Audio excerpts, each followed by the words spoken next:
பிள்ளைங்க பெற்றோருக்கு செய்யும் உதவி என்ன தெரியுமா? வாங்க இந்த கதை மூலம் தெரிஞ்சுக்கலாம். ஒரு பெற்றோர் தன்னுடைய மகனை ரொம்ப கஷ்டப்பட்டு படிக்க வச்சு நல்ல நிலைமைக்கு கொண்டு வந்துட்டாங்க. அவனுக்கு வேலையும் கிடைச்சிருச்சு.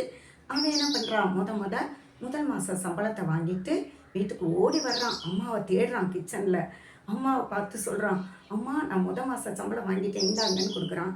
அம்மா அதை வாங்காமல், நீ அப்பாட்ட போய் கொடு, அப்பா தான் ரொம்ப கஷ்டப்பட்டுருக்காங்க, அவங்க தான் உன்னை படிக்க வச்சது, நீ கொண்டு போய் அப்பாட்ட கொடு அப்படின்னு சொல்கிறாங்க.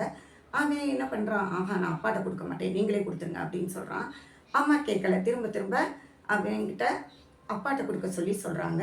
அவன் மாட்டேங்கிறான். அம்மாவுக்கு ரொம்ப கோவம் வந்துருச்சு. திட்டுறாங்க, ஏன்டா இப்படி பண்ணுறா அப்படின்னு. அப்போ தான் அவன் சொல்கிறான், அம்மா நான் எப்போவுமே அப்பா கிட்ட தான் வாங்குவேன். அப்போ அப்பா எனக்கு கொடுக்கும்போது அப்பா கை எப்படி இருக்கும், மேலே இருக்கும், என் கை கீழே இருக்கும்.